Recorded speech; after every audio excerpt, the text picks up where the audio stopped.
La Fundació Josep Pla està situada a la casa natal de l'escriptor, al carrer Nou 49 i 51 de Palafrugell. Els seus pares s'hi van instal·lar de lloguer quan es van casar.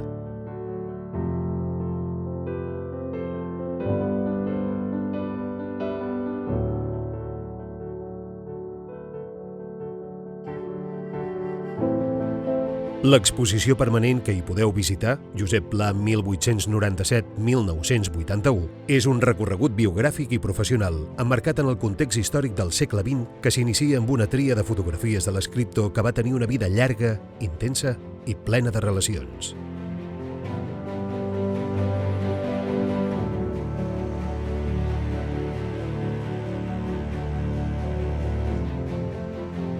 La família Pla és una família benestant de Palafrugell que decideix fer estudiar els seus 4 fills, Josep, Pere, Maria i Rosa. Josep Pla, a l'escola primària, ja destaca per la seva passió per la lectura, per tenir una memòria prodigiosa i pel seu caràcter inconformista. Internat a Girona per fer-hi el batxillerat, l'aprenent d'escriptor comença a assajar-hi les seves primeres narracions, col·labora a diverses revistes locals i queda captivat per la Girona monumental. Instal·lat a Barcelona, en diverses pensions i cases de dispesa, les ocupacions del jove estudiant universitari seran sobretot la lectura i el passeig. Encara que no es desvincula mai de Palafrugell, ni dels amics ni dels paisatges pels quals sent una predilecció sense límits, a poc s'introdueix en els ambients culturals de Barcelona. A l'Ateneu barcelonès, Pla hi descobreix una biblioteca amb un fons molt ric en literatura francesa i hi pot llegir cada dia la millor premsa europea de l'època. També hi troba una colla d'intel·lectuals que formen una penya singular: Joaquim Borrelleres, Joan Estalric, Alexandre Plana, Josep Maria de Sagarra, Enric Jardí, i que tindran una importància decisiva en els inicis de la seva carrera literària i periodística.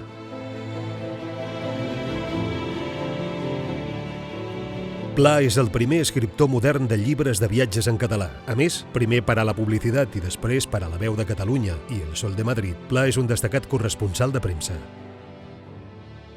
Durant gairebé 20 anys, la seva trajectòria personal va íntimament lligada al viatge, al moviment, i els seus primers llibres són sobretot reculls de cròniques viatgeres. Al costat d'altres escriptors com Josep Carner, Josep Maria de Sagarra, Eugeni Xammar o Joan Creixells, Pla es desdobla en un corresponsal mòbil que viatja per tota Europa i que no deixa mai d'observar la realitat, de llegir constantment i d'escoltar i conversar a totes hores sense parar.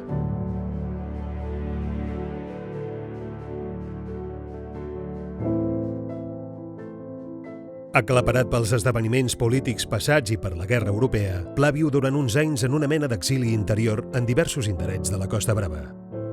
Són anys de reflexió, de recerca d'un sentit a l'existència, de misantropia, de trobar en el paisatge l'únic consol.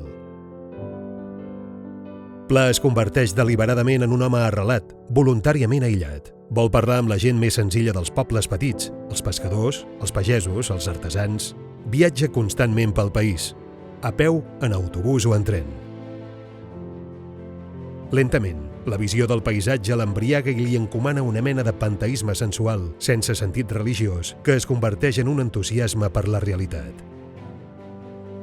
L'any 1940 comença la seva col·laboració regular al setmanari Destino, del qual es convertirà en un dels seus impulsors i ideòlegs més importants. Són anys difícils, de col·laboració amb el nou règim i també d'autocrítica. Sobrevivint només gràcies a la seva dedicació a la literatura i al periodisme, publica en castellà diversos llibres biogràfics, guies de viatge i obres d'encàrrec. Ben aviat, abandona el projecte d'esdevenir un escriptor en castellà.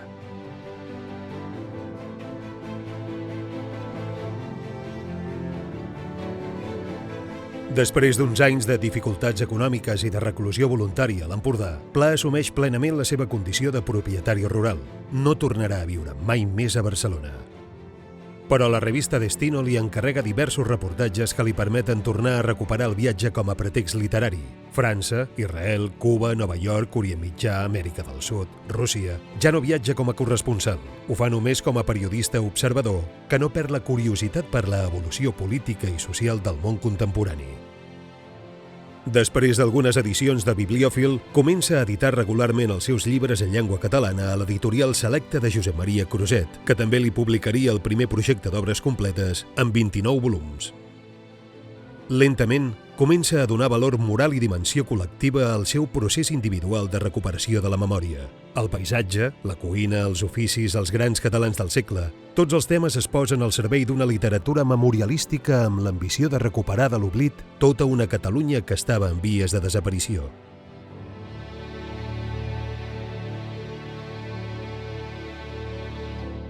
Per diverses raons, fracassa el projecte literari amb l'editorial Selecta.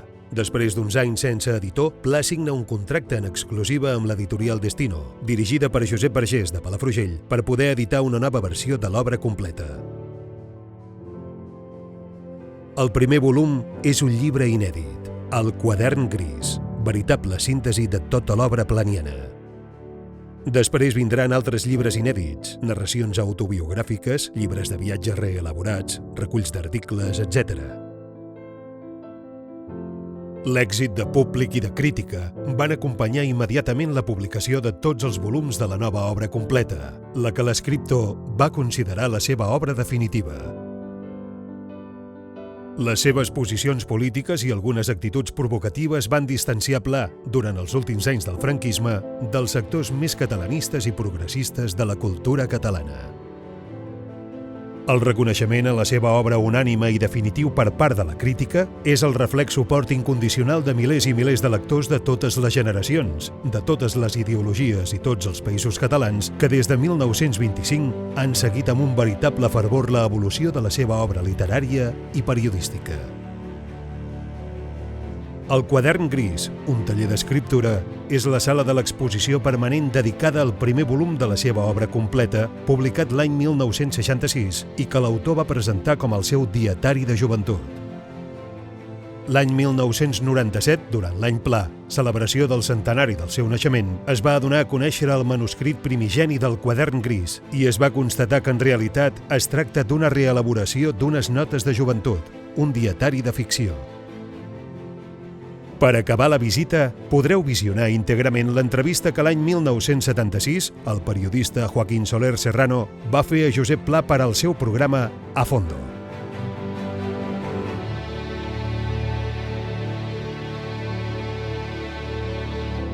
Us esperem al carrer Nou 51 de Palafrugell. Podeu consultar les nostres activitats a l'agenda del nostre web www.fundaciojosepPla.cat. Bona visita!